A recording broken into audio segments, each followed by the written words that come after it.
ಭೀಷ್ಮನು ಪರಾಜಿತನಾದನು. ಇನ್ನು ನಮ್ಮ ವಿಜಯ ಸೂರ್ಯನು ಉದಯನಾದನೆಂದು ಭಾವಿಸಿದೆ. ದ್ರೋಣರ ಚಿತ್ರವನ್ನು ನೋಡಿ ತನ್ನ ಆಸೆಯು ಭಂಗವಾಯಿತು.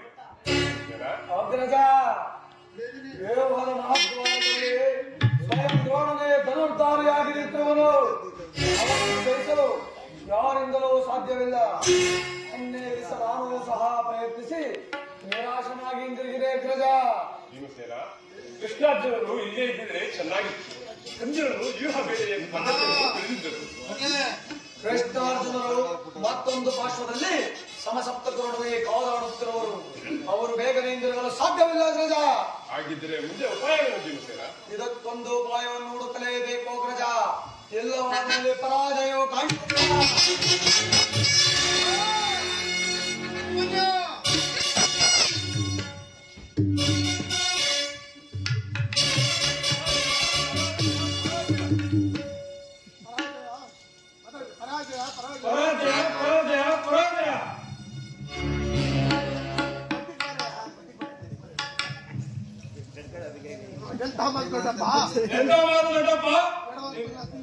ನಿನ್ನ ಕೈಯಲ್ಲಿ ಕದಿರುವ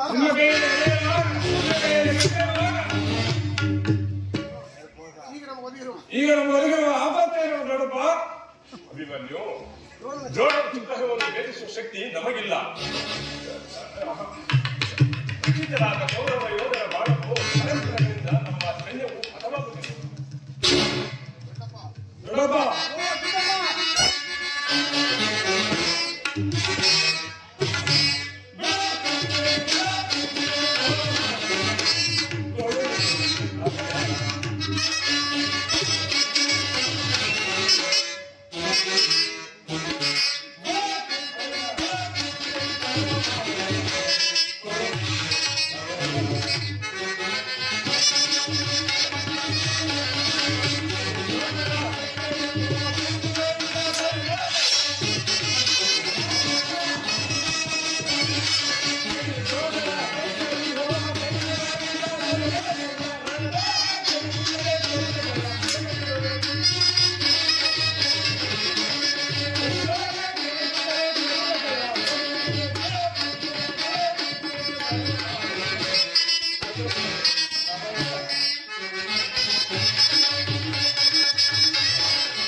ಕುಮಾರ, ನಿನ್ನ ಉತ್ಸವಕ್ಕೆ ನಾನು ಅಭಿನಂದಿಸುತ್ತೇನೆ. ಆದರೆ ನಿನ್ನಿಂದ ಈ ಕೆಲಸ ಆಗತಕ್ಕದ್ದಲ್ಲ. ನಾವೆಲ್ಲರೂ ಜೀವಿಸಿದ್ದು ಈ ದುಸ್ಸಾಹಸದ ಕೆಲಸಕ್ಕೆ ನಿನ್ನನ್ನು ಕಳಿಸಿದರೆ ಲೋಕವಿದ್ದು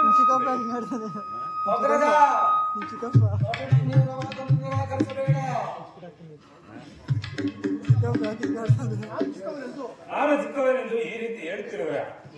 ನಿಮ್ಮ ಕಣ್ಣಿಗಿರುವ ಈ ದೇಹವು ಚಿಕ್ಕದಾಗಿರುವುದು, ಆದರೆ ಅದರೊಳಗಿರುವ ಜೀವ ಜ್ಯೋತಿಯು ಚಿಕ್ಕದಲ್ಲ.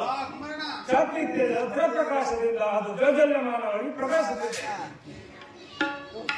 ಸಾಹಸದ ಪ್ರಜಾಪಾಲಕರಿಂದ ಪ್ರತಿಬಿಂಬವಾಗಿ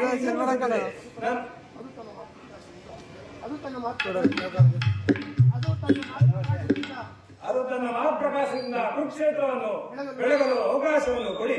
ನನ್ನನ್ನು ಮಗನಾಗಿ ಪಡೆದ ಧನಂಜಯನು ನಾನು ಮಾಡುವ ಸಾಹಸವನ್ನು ನೋಡಿ ಅಭಿಮಾನದಿಂದ ತಲೆ ತುಗಲಿ. ವೀರಪ್ರಸವಾದ ಸುಭದ್ರಾದೇವಿಯು ಆನಂದ ಪಾತ್ರವನ್ನು ಸೂಚನೆ ಯೋಗಾಸನವು ದೊರೆತಾಗ ಧೈರ್ಯದಿಂದ ಹೋರಾಡಿ ಕೀರ್ತಿಶಾಲೆಯ ಕುರಿತು ಕ್ಷಾತ್ರದ ನಿಯಮ. ಮರಣಕ್ಕಂಜಿ ಶತ್ರು ಸಂಹಾರಕ್ಕಾಗಿ ಹಿಡಿದ ಈ ಖಡ್ಗದಿಂದ ಕುಳಿತುಕೊಳ್ಳುವುದಕ್ಕಲ್ಲ, ನಾನು ತಾಯಿ ಗರ್ಭದಲ್ಲಿದ್ದಾಗಲೇ ಆ ಯುವಕವನ್ನು ಭೇದಿಸುವ ಉಪಾಯವನ್ನು ಕಲಿಸುತ್ತೇನೆ. ಈಗ ಅದರ ಅದನ್ನು ಯುದ್ಧ ಮಾಡಬೇಡಿ, ನನಗೆ ಅವಕಾಶವನ್ನು ಕೊಡಿ. ಹಾಗಾಗಿ ಪರಾಕ್ರಮ ಅಭಿಮನ್ಯುವಿನ ಮಾತನ್ನು ನಿರಾಕರಿಸಬೇಡ. ಈ ವೀರ ಬಾಲಕನ ಮೇಲೆ ಜಲಚೇತನವಾದ ಅಭಿಮನ್ಯು ವ್ಯೂಹವನ್ನು ಭೇದಿಸಿದಂತೆ ನಾವೆಲ್ಲರೂ ಸೈನ್ಯ ಸಮೇತವಾಗಿ ಸೈನ್ಯವನ್ನೆಲ್ಲ ಭೇದ ಮಾಡುವುದು. ಅಭಿವೃದ್ಧವಾಗಿ ಒದಗಿರುವ ಅವಕಾಶವನ್ನು ಬಿಡುವುದು ಉಚಿತವಲ್ಲ.